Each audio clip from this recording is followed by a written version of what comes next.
ಈಗ ನೀವು ಅಲ್ಲಿ ಕೆಲಸ ಮಾಡಿರಿ ಸರ್, ಶಿಕ್ಷಣ ನಿರ್ದೇಶಕರಾಗಿ ಕೆಳದಿ ಶಿವಪ್ಪ ನಾಯಕ ಕೃಷಿ ಮತ್ತು ತೋಟಗಾರಿಕಾ ವಿಶ್ವವಿದ್ಯಾಲಯ ಇರುವಕ್ಕಿ ಶಿವಮೊಗ್ಗದಲ್ಲಿ ಕೆಲಸ ಮಾಡ್ತಿದ್ರಿ. ಆ ಸಂದರ್ಭದಲ್ಲಿ ನಾನು ಕೂಡ 2-3 ಸರಿ ನಿಮಗೆ ಪರ್ಸನಲ್ ಆಗಿ ಮೆಸೇಜ್ ಹಾಕಿ ರಾಯಚೂರು ಯೂನಿವರ್ಸಿಟಿಗೆ ನೀವು ಅಪ್ಲಿಕೇಶನ್ ಹಾಕ್ತಾ ಇದ್ದೀರಿ. ಹೊತ್ತಿಗೆ ಒಂದು ಕಲ್ಯಾಣ ಕರ್ನಾಟಕದ ನೀವು ಕ್ಲೈಮ್ ಮಾಡಬೇಕು.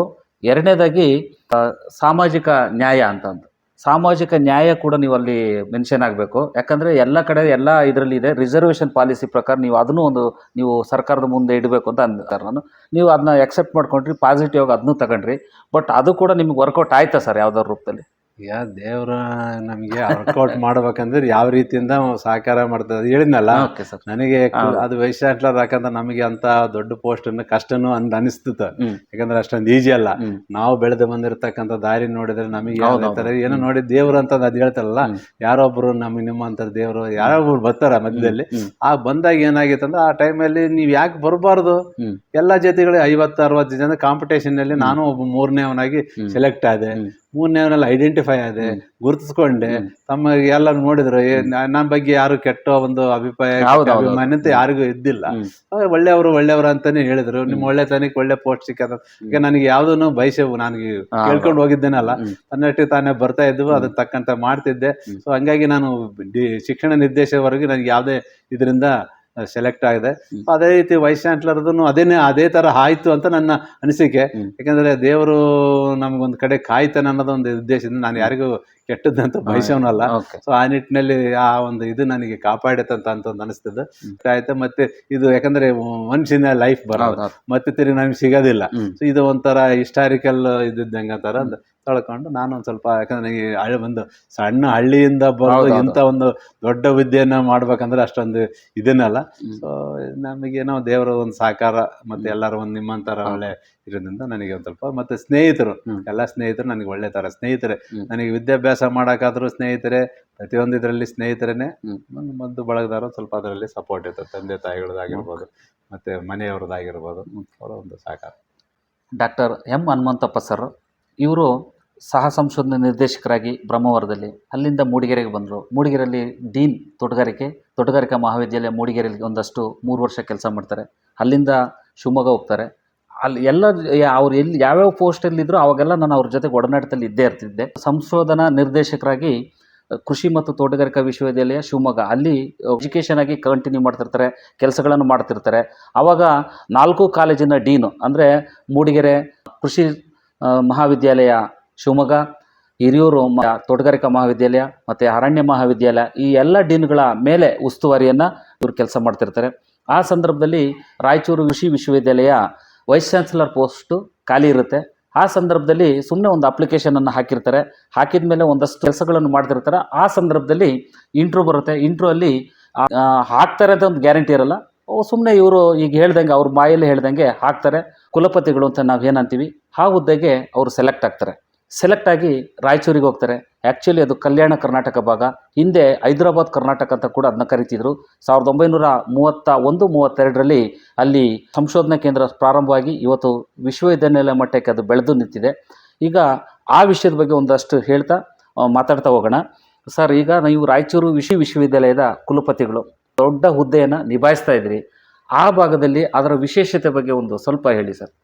ಈಗ ರಾಯಚೂರು ಕೃಷಿ ವಿಜ್ಞಾನಗಳ ವಿಶ್ವವಿದ್ಯಾಲಯ ಬಗ್ಗೆ ಹೇಳ್ಬೇಕಂದ್ರೆ ಇದು ಕಲ್ಯಾಣ ಕರ್ನಾಟಕ ಒಟ್ಟಾರೆ ಹೇಳ್ಬೇಕಂದ್ರೆ 7 ಜಿಲ್ಲೆಗಳು, ಬೀದರ್, ಗುಲ್ಬರ್ಗ, ಆಮೇಲೆ ಯಾದಗಿರಿ, ರಾಯಚೂರು, ಕೊಪ್ಪಳ ಮತ್ತು ಬಳ್ಳಾರಿ, ವಿಜಯನಗರ, ಈ 7 ಜಿಲ್ಲೆಗಳ ಕಲ್ಯಾಣ ಕರ್ನಾಟಕದಾಗಿರ್ತಕ್ಕಂಥ ಕೃಷಿ ವಿಶ್ವವಿದ್ಯಾಲಯ ಇದೊಂದೇ ಕೃಷಿ ವಿಶ್ವವಿದ್ಯಾಲಯ.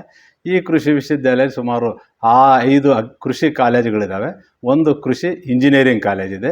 ಇಲ್ಲಿ ಏನಾಗಿದ್ರೆ ಮುಖ್ಯವಾಗಿರ್ತಕ್ಕಂಥ ಬೆಳೆಗಳಂತಂದರೆ ಜಾಸ್ತಿ ತೊಗರಿ ಆಗಿರ್ಬೋದು, ಭತ್ತ, ಮೆಣಸಿನಕಾಯಿ ಹಾಗೂ ಹತ್ತಿ, ಈ 4 ಮುಖ್ಯವಾಗಿರ್ತವೆ. ತೊಗರಿಯ ಕಣಜ ಅಂತಂದರೆ ಆ ಕಲಬುರಗಿ, ಗುಲ್ಬರ್ಗದಲ್ಲೆಲ್ಲ ಹೇಳ್ತಿದ್ದಾರೆ. ಸೊ ಈ ನಿಟ್ಟಿನಲ್ಲಿ ಆ ಒಂದು ಭಾಗದಲ್ಲಿ ಯಥೇಚ್ಛವಾಗಿ ಬೆಳೀತಕ್ಕಂಥ ಬೆಳೆಗಳಂದರೆ 2 ನದಿಗಳು, ಒಂದು ತುಂಗಭದ್ರಾ, ಒಂದು ಅಪ್ಪರ್ ಕೃಷ್ಣ, ಈ 2 ನದಿಗಳು ಸೇರ್ತಕ್ಕಂಥ ಸ್ಥಳ ಅಂದರೆ ರಾಯಚೂರು ಕೃಷಿ ವಿಜ್ಞಾನ ವಿಶ್ವವಿದ್ಯಾಲಯ. ಇಲ್ಲಿ ಕೃಷಿಗೆ ಒಳ್ಳೆ ಆದ್ಯತೆ ಕೊಟ್ಟು ಚೆನ್ನಾಗಿ ಕೆಲಸ ನಡೀತದೆ. ನಮ್ಮ ವಿಶ್ವವಿದ್ಯಾಲಯದಲ್ಲಿ ಒಳ್ಳೊಳ್ಳೆ ಅಭಿವೃದ್ಧಿ ಹೊಂದಿರತಕ್ಕಂಥ ವಿಜ್ಞಾನಿಗಳಿದ್ದಾರೆ ಮತ್ತು ಸಾಕಷ್ಟು ತಂತ್ರಜ್ಞಾನಗಳನ್ನು ಬಿಡುಗಡೆ ಮಾಡಿದ್ದಾರೆ. ಈಗಲೇ ಬಿಡುಗಡೆ ಮಾಡ್ತಾ ತಂತ್ರಜ್ಞಾನಗಳಂತಂದರೆ ಹತ್ತಿಯಲ್ಲಿ ಸಾಕಷ್ಟಾಗಿದೆ. ಡೈರೆಕ್ಟ್ ಸೀಡೆಡ್ ರೈಸ್ ಬಗ್ಗೆಯೂ ಸಾಕಷ್ಟು ಸಂಶೋಧನೆ ಆಗಿ ರೈತರ ಒಂದು ಮಟ್ಟದಲ್ಲಿ ಸಾಕಷ್ಟು ಭತ್ತದಲ್ಲಿ ಮಾಡಿದ್ದಾರೆ. ಅದೇ ರೀತಿ ಮತ್ತು ಡ್ರೋನ್ಸು ಮತ್ತು ಇದಕ್ಕೆ ನಮ್ಮ ನ್ಯಾನೋ ಟೆಕ್ನಾಲಜಿ ಇದ್ರ ಬಗ್ಗೆಯೂ ಸಹ ನಮ್ಮ ಇಂಜಿನಿಯರಿಂಗ್ ವಿಭಾಗದಲ್ಲಿ ಸಾಕಷ್ಟು ಮಾಡಿದ್ದಾರೆ. ಮತ್ತು ಅದರ ಜೊತೆಗೆ ನಾವು ಹೇಳ್ಬೇಕಂದ್ರೆ NABL ಅಕ್ರಿಡೇಟೆಡ್ ಲ್ಯಾಬ್ಸ್, ಅದರಲ್ಲಿ ಮುಖ್ಯವಾಗಿ pesticide residue food quality analysis lab ಇದೆ, NABL ಅಕ್ರಿಡೇಟೆಡ್ ಲ್ಯಾಬು. ಅದು ನಮ್ಮ ಬೇರೆ ಯಾವುದೇ ವಿಶ್ವವಿದ್ಯಾಲಯದಲ್ಲಿ ನಮ್ಮ ವಿಶ್ವವಿದ್ಯಾಲಯದಿದೆ, ಅದು NABL ಅಕ್ರಿಡೇಟೆಡ್ ಆಗಿದೆ. ಅದೇ ರೀತಿ ಫುಡ್ ಮೈಕ್ರೋಬಯಾಲಜಿ ಅಂತ ಒಂದಿದೆ, ಆಹಾರದ ಸಂಸ್ಕರಣ, ಅದರಲ್ಲಿ ಇರ್ತಕ್ಕಂಥ ಏನಾದರೂ ಅಂತ ನಾವೆಲ್ಲ ಮಾಡ್ತಾಯಿದ್ದೀವಿ. ಅದ್ರ ಜೊತೆಗೆ ಇನ್ನೊಂದು ಟೆಸ್ಟಿಂಗ್, ಕೆಮಿಕಲ್ಸ್ನಲ್ಲಿ ಏನಾದರೂ ಕಳಪೆ ಮಟ್ಟದಿಂದ ಅಂಥ ಒಂದು ಟೆಸ್ಟಿಂಗ್ ಇದ್ದಿದೆ. ಅದ್ರ ಜೊತೆಗೆ ಬೀಜೋತ್ಪಾದನೆ ಮಾಡ್ತಕ್ಕಂಥ ಸಾಕಷ್ಟು ಬೀಜಗಳು ಮಾಡಿ ರೈತರಿಗೆ, ಮುಖ್ಯವಾಗಿ ತೊಗರಿ ಬೀಜಗಳಲ್ಲಿ ಸಾಕಷ್ಟು ಇದ್ದಿದೆ. ಅನೇಕ ತಳಿಗಳು ಬಿಡುಗಡೆ ಮಾಡಿದ್ದೀವಿ, ತೊಗರಿಯಲ್ಲಿ ಆಗಿರ್ಬೋದು ಮತ್ತು ಹತ್ತಿಯಲ್ಲಿ ಸಾಕಷ್ಟು ತಳಿಗಳಿದ್ದಾವೆ. ಹತ್ತಿ ಬೆಳೆಗಳಲ್ಲಿ ಹೈ ಡೆನ್ಸಿಟಿ ಪ್ಲಾಂಟಿಂಗ್ ಸಿಸ್ಟಮ್ನಲ್ಲಿ ನಮ್ಮ ರೈತರು ಹೆಚ್ಚು ಇಳುವರಿಯಿಂದ ಸುಮಾರು 20 ಕ್ವಿಂಟಾಲ್ವರೆಗೂ ಒಂದು ಎಕರೆಯಲ್ಲಿ ಬೆಳೆದಿರ್ತಕ್ಕಂಥ ನಿದರ್ಶನಗಳಿದ್ದಾವೆ. ಸಾಕಷ್ಟು ಇದನ್ನು ನಾವು ಸಂಶೋಧನೆಯಲ್ಲಿ ಕಳ್ಕೊಳ್ತೀವಿ. ಒಳ್ಳೊಳ್ಳೆ ವಿಜ್ಞಾನಿಗಳಿದ್ದಾರೆ. ಅದಕ್ಕೆ ನಮ್ಮಲ್ಲಿ ಮತ್ತು ಎಣ್ಣೆ ಕಾಳು ಬೆಳೆಗಳನ್ನು ಸಾಕಷ್ಟಿದ್ದಾವೆ. ಡ್ರೋನ್ಸ್ ಬಗ್ಗೆ ನಾವು ನಮ್ಮ ಇಂಜಿನಿಯರಿಂಗ್ ಇರೋದ್ರಿಂದ ಪ್ರೊಸೆಸಿಂಗು ಮತ್ತು ವ್ಯಾಲ್ಯೂ ಎಡಿಷನ್, ಮುಖ್ಯವಾಗಿ ಹೇಳ್ಬೇಕಂದ್ರೆ ಈ ಮಿಲ್ಲೆಟ್ಸ್, ಸಿರಿಧಾನ್ಯಗಳ ಬಗ್ಗೆ ಸಂಶೋಧನೆ, ಉತ್ಪಾದನೆ ಮತ್ತು ಅದಕ್ಕೆ ಸಂಸ್ಕರಣೆ, ಮಾರ್ಕೆಟಿಂಗು, ವ್ಯಾಲ್ಯೂ ಎಡಿಷನ್ನು, ಬ್ರ್ಯಾಂಡಿಂಗು, ಅಲ್ಲಿವರೆಗೂ ಒಂದು ಮಿಲ್ಲೆಟ್ ವ್ಯಾಲ್ಯೂ ಚೈನ್ ಪಾರ್ಕ್ ಅಂತಂದು ಈಗ ನಡೀತದೆ. ಅದನ್ನು ಸಹ ಒಂದು ಈಗ ಕೆಲವೇ ದಿನಗಳಲ್ಲಿ ಮುಗಿಸಿ ಎಲ್ಲ ಒಂದು ಮಾಡ್ತಕ್ಕಂಥ ತಳಿಗಳು ಸಹ ಬಿಡುತ್ತೆ, ಮಿಲ್ಲೆಟ್ ತಳಿಗಳು. ಇಂಥ ಒಂದು ಬರಗಾಲಕ್ಕಾಗಿರ್ಬೋದು, ಅದು 1932ರಲ್ಲೇ ಪ್ರಾರಂಭ ಆಗಿರ್ತಕ್ಕಂಥ ಒಂದು ಸಂಶೋಧನೆ. ಯಾಕೆಂದರೆ ಮುಖ್ಯವಾಗಿ ಹತ್ತಿ ಬೆಳೆಯಲ್ಲಿ ಬೆಳೀತದೆ. ಇನ್ನೆಲ್ಲ ಇದಕ್ಕೆ ಸಾಕಷ್ಟು ಇಂಕ್ಯುಬೇಷನ್ ಸೆಂಟರ್ಸ್ ಇದ್ದಾವೆ. 7-8 ಇಂಕ್ಯುಬೇಷನ್ ಸೆಂಟರ್ ನಮ್ಮಲ್ಲಿದೆ. ಯಾಕಂದರೆ ಪ್ರೊಸೆಸಿಂಗ್ ಅಂತ ಮಿಲ್ಲೆಟ್ದು ಡೇ ನೈಟ್, ಹಗಲು ರಾತ್ರಿನದೇ ನಿರಂತರ ರೈತರು ಬಂದು ಮಾಡ್ಕೊಂಡು ಹೋಗ್ತಾರೆ. ಮತ್ತು ವಿಲೇಜ್ ಆಯಿಲ್ ಮಿಲ್ ಅಂತಂದಿದೆ. ಯಾಕಂದರೆ ನಾವು ಆ ಎಣ್ಣೆಯನ್ನು ಗಾಣದಲ್ಲಿ ಯಾವ ರೀತಿ ತೆಗೆದು ಫ್ರೆಶ್ ಆಯಿಲನ್ನು ಮಾಡ್ತಕ್ಕಂಥ ರೈತರಿಗೂ ಕೊಡ್ತಾರೆ, ಮತ್ತು ಎಲ್ಲ ಬೇರೆಯವರು ಬರ್ತಾರೆ. ಚೆನ್ನಾಗಿ ಒಳ್ಳೆಯ ಕ್ಯಾಂಪಸ್ಸು ಚೆನ್ನಾಗಿ ಡೆವಲಪ್ ಆಗ್ತದೆ. ಸುಮಾರು ನಮಗೆ 420ರಿಂದ 450 ವಿದ್ಯಾರ್ಥಿಗಳು ಪ್ರತಿ ವರ್ಷ ಬರ್ತದೆ. ಸುಮಾರು ಒಟ್ಟಾರೆ ಹೇಳ್ಬೇಕಂದ್ರೆ 2,500 ವಿದ್ಯಾರ್ಥಿಗಳು ನಮ್ಮ ವಿಶ್ವವಿದ್ಯಾಲಯದಲ್ಲಿ ಸ್ಟಡಿ ಮಾಡ್ತಾರೆ. ಅದರಲ್ಲಿ MSc ಮತ್ತು PhD ಇದನ್ನು ಅಭ್ಯಾಸ ಮಾಡ್ತಕ್ಕಂಥ ಇದ್ದಾವೆ. ಸುಮಾರು MScಯಲ್ಲಿ 175 ವಿದ್ಯಾರ್ಥಿಗಳು ಅಡ್ಮಿಷನ್ ಆಗ್ತಾರೆ. PhDಗೆ ಒಂದು 40, ಮತ್ತು ಇನ್ನು ಉಳಿದ್ರೆ 300-450ರವರೆಗೂ UG ಅಂಡರ್ ಗ್ರ್ಯಾಜುಯೇಷನ್ ಅಂತಂದರೆ ಸ್ನಾತಕ ಪದವಿಯನ್ನು ಪಡಿತಾ ಇದ್ದಾರೆ. ಸೊ ಅದರಲ್ಲಿ ಹೆಚ್ಚಿನ ಮಟ್ಟದ ಹೆಣ್ಣುಮಕ್ಕಳನ್ನು ಸಾಕಷ್ಟು ಬರ್ತಾರೆ. ಈಗ ಡಿಮ್ಯಾಂಡ್ ಇದೆ. ನಮ್ಮಲ್ಲಿ ವಿಶ್ವವಿದ್ಯಾಲಯ ಹಾಗೆ ಓದಿರ್ತಕ್ಕಂಥ ವಿದ್ಯಾರ್ಥಿಗಳು ಬೇರೆ ಬೇರೆ ವಿವಿಧ ರಂಗಗಳಲ್ಲಿ ಅವರು ಹೆಸರು ಮಾಡಿದ್ದಾರೆ. IAS ಮಾಡಿದ್ದಾರೆ, IFS ಮಾಡಿದ್ದಾರೆ, ಮತ್ತು ಕಮಿಷನರ್, ಪೊಲೀಸ್ ಕಮಿಷನರ್ ಆಗ್ಯಾರೆ, ಮತ್ತು ಜಾಯಿಂಟ್ ಡೈರೆಕ್ಟರ್ ಆಗಿದ್ದಾರೆ. ಈ ಥರ ಅನೇಕ ನಮ್ಮ ಹುದ್ದೆಗಳನ್ನು ಅಲಂಕರಿಸಿ ನಮ್ಮ ವಿಶ್ವವಿದ್ಯಾಲಯ ಘನತೆ ಗೌರವವನ್ನು ಹೆಚ್ಚಿಸೋಕ್ಕೆ ಸಹಕಾರ ಮಾಡಿದ್ದಾರೆ ಅಂತ ಹೇಳಿದ್ರು. ಸರ್, ನೀವು ಹೇಳಿದ್ರಿ 1931-32ರಲ್ಲಿ ವೀಕ್ಷಕರೇ, ಇದು ಹೈದರಾಬಾದ್ ನಿಜಾಮನ ಆಡಳಿತಕ್ಕೆ ಒಳಪಟ್ಟು ಹೈದರಾಬಾದ್ ಕರ್ನಾಟಕ ಅಂತ ಆವಾಗಿತ್ತು. ಆ ಭಾಗದಲ್ಲಿ ಈಗ ಸರ್ ಹೇಳಿದಾಗೆ ಎಣ್ಣೆಕಾಳು ಬೆಳೆಗಳ ಉತ್ಪಾದನೆಗೋಸ್ಕರ ಸಂಶೋಧನಾ ಕೇಂದ್ರ ಅಂತಲ್ಲಿ ಪ್ರಾರಂಭ ಆಗುತ್ತೆ. ಆಮೇಲೆ 1964ರಲ್ಲಿ ಕೃಷಿ ವಿಶ್ವವಿದ್ಯಾಲಯ ಬೆಂಗಳೂರಿನಲ್ಲಿ GKVK ಅಂಡರ್ಗೆ ಅದು ಒಳಪಡುತ್ತೆ. ನಂತರ 1986ರಲ್ಲಿ ಕೃಷಿ ವಿಶ್ವವಿದ್ಯಾಲಯ ಧಾರವಾಡ ಅಂತ ಪ್ರಾರಂಭ ಆದ ಸಂದರ್ಭದಲ್ಲಿ ಈ ಕೃಷಿ ಮಹಾವಿದ್ಯಾಲಯ ಮತ್ತು ಕೃಷಿ ಇಂಜಿನಿಯರಿಂಗ್ ಅಂತ ಅಲ್ಲಿ ಒಂದು ಕೋರ್ಸ್ ಇರುತ್ತೆ, ಅದನ್ನು ಧಾರವಾಡ ಕೃಷಿ ವಿಶ್ವವಿದ್ಯಾಲಯಕ್ಕೆ ಒಳಪಡಿಸ್ತಾರೆ. ಆಮೇಲೆ 2006ರಲ್ಲಿ ಕೃಷಿ ವಿಶ್ವವಿದ್ಯಾಲಯ ರಾಯಚೂರು ಅಂದ್ಬಿಟ್ಟು ಕಲ್ಯಾಣ ಕರ್ನಾಟಕ ಭಾಗಕ್ಕೆ ಪ್ರತ್ಯೇಕವಾಗಿ ಒಂದು ಯೂನಿವರ್ಸಿಟಿ ಬೇಕು ಅಂತಂದ್ಬಿಟ್ಟು ಅದನ್ನು ಪ್ರಾರಂಭಿಸ್ತಾರೆ.